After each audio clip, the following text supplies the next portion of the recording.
is private. Keep it private.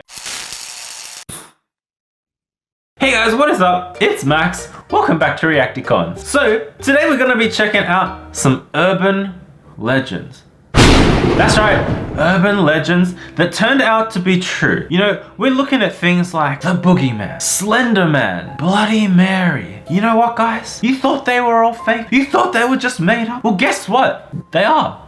They are made up. None of them are true. We found some that are actually true. Like these urban legends that everyone thought may have been made up, they actually exist. We ain't talking about those other ones, all right? The only other urban legend that is true that's not in this list, I'm just gonna tell you right now, is like unicorns, okay? They're true, all right? Just saying. So the first one is a man with no face. He was called Charlie No Face. He would apparently terrorize people of Western Pennsylvania at night. He'd be like going around, attacking, creeping people out. Imagine if you saw that at night, you'd run in the other direction for sure. At least I would. So parents actually used him as a way to like scare their children into coming home early at night so they wouldn't stay out late, they wouldn't get into trouble. Parents would be like, you know, you gotta come home early, guys. You don't want to be kidnapped by Charlie No Face. So eventually it was discovered that he was actually a real person and not just a story that parents would make up, but he had a facial disfigurement as a result of a childhood accident. So he didn't really go out much because of the way he looked and restricted himself to only going out at night, which is why everyone was like, this guy's walking around at night, he's got no face. As far as anyone that knew him goes, they said he was a pretty happy and friendly man. So there's the story of the man with no face. A bit of a sad one, actually.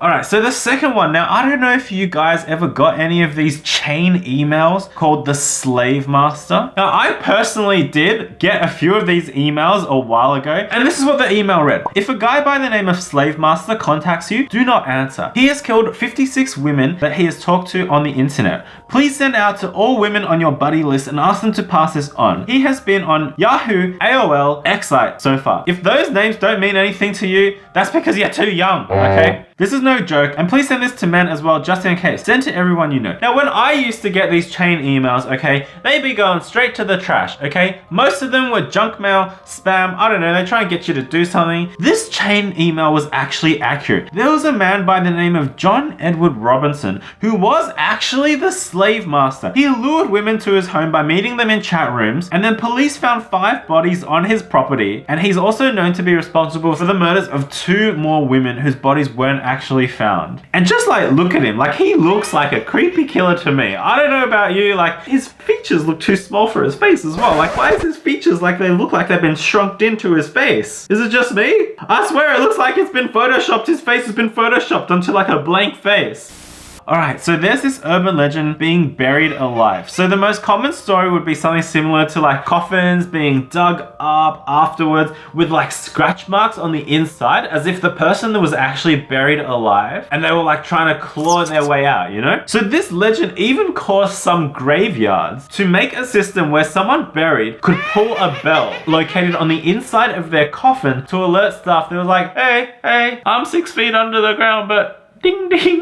And this was actually happening. Like there were cases where bells were actually ringing. Now, I haven't looked too much into this, but apparently back in the days, people did used to get buried alive. But because medical technology has advanced a lot more these days, it's happening far less. But it used to be a thing. Crazy, right? Like I for sure thought this was just like a myth. There's this urban legend called Death by Atomic Wedgie. Okay, not Wedgie, Wedgie. Many kids across playgrounds have been a victim of the Atomic Wedgie. Personally, I haven't, luckily. And there used to be this thing going around where like a friend was wedgied so hard that they actually died. Now, obviously, this sounds like a myth. This sounds like a joke, right? Well, apparently not. There was one instance of someone dying due to an atomic wedgie, but it wasn't a kid, it was actually an adult man. As you can see here, there's a newspaper article where an Oklahoma man pleads guilty in deadly atomic wedgie case. It's not a joke. Some guy was arguing with his like stepfather, and he gave his stepfather this like atomic wedgie. Like I know it sounds like absolutely ridiculous, but what happened was they managed to pull the underwear over this guy's head, but the waistband got caught around his throat. And that's what actually caused the death. it was like the strangulation of it. But technically, it was an atomic wedgie. So here's another urban legend that you might feel like, you know, really? Is this really gonna happen? You go on vacation, you come back, and your brain has been overtaken by a parasite. Now this is actually a true story. It can happen. A 31-year-old woman from Garland, Texas was suffering from headaches and vision issues and went to see a doctor. Translucent jelly-like sacs in her brain, each of which contained a baby tapeworm. And check out the size of this tapeworm, dude. Like, it is like a 5-cent piece, like that big. It's the same size as a quarter, man. Imagine that being in your head, like, and a few of them as well. This is apparently picked up in a trip to Mexico, and it was 2 years prior to her symptoms. So yeah, guys, next time you go on a holiday, watch out for those brain parasites.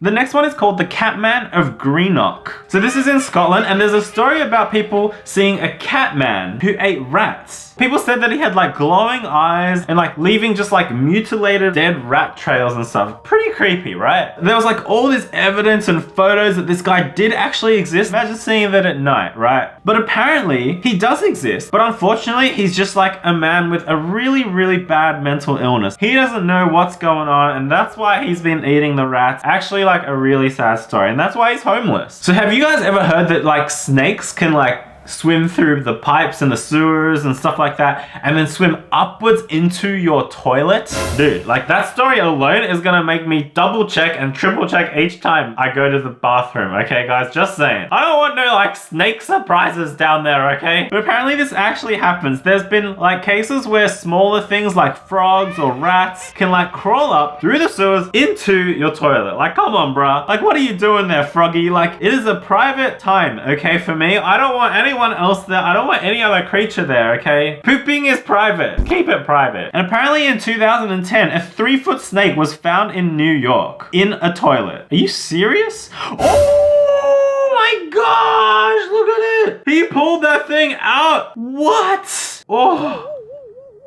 I'm feeling queasy just thinking about it. Let's hope that never happens to any one of you guys. Alright. So everyone's heard of the Boogeyman. There's this person called Cropsy the Boogey Man on Staten Island, and apparently the legend goes that he haunted Willowbrook State School, which was shut down for mistreatment of its children with disabilities. He used to like kidnap children there. So then law enforcement actually discovered that some people were going missing, and they were able to link the crimes to a dude called Andre Rand. Now, this picture is creepy enough already as it is. Like, he looks like one of those like creepy dolls. Now, he was a janitor at Willowbrook before it closed down, and he was actually convicted twice for kidnapping and also believed to be responsible for 5 murders. So the Boogeyman actually might exist.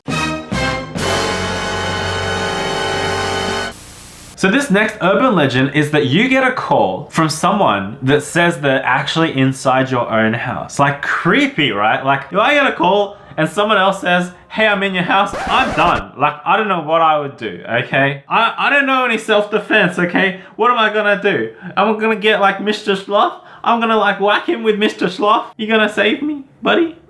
Anyway, this was also like made into a movie called When a Stranger Calls. So apparently like a 16-year-old from Chester, England got a message by an 18-year-old named Kyle, who started saying things like he wanted her to wake up to him, like hanging outside her window, saying things like, hey, I'm in your house. She was like pretty brave. She didn't get phased, and she just thought it was like a prank. She basically ended up just sleeping in her mum's room, and then the next day when she came back to her own room, she noticed that some shoe boxes were actually like in different spots in her room, like they'd been moved around by like another person. So then she checked under her bed, and then this dude was actually there. Like, what the heck? Are you kidding me? How did he get there? Luckily she escaped unharmed, but like, bruh, I want to check under my bed right now, guys. Like, I'm getting creeped out. I shouldn't have done this video while Pink Unicorn was away. I need someone to hug at night now, okay? It's Mr. Sloth.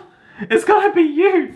The next one is the guy called the Gas Mask Man. Apparently, there were reports of a man in a gas mask and cape, kind of like the gas mask you see here. Apparently, he never really harmed anyone, but just went around looking like super creepy and often like terrified people and made people like run away. It's just like a creepy kind of thing to see, you know? And after 10 years of this like urban myth going around, he actually was photographed for the first time, and there it is. That's actually the man with the gas mask. So yeah, there's just a dude, and apparently he's had many interactions with locals, and they actually said, yeah, he's a pretty friendly dude. He never causes any trouble. Anyway guys, that is it for today. Hopefully you enjoyed those urban legends that turned out to actually be true. Hopefully you didn't get too scared. I got a little bit scared. I creeped myself out during this video. Definitely like watch something happier. Check out one of our other like happy videos before you decide to go to sleep tonight, okay guys? Alright, us Reacti fam, we got a band together, okay? Anyway, I'll be back again tomorrow with a new episode, so I'll see you guys then. Bye!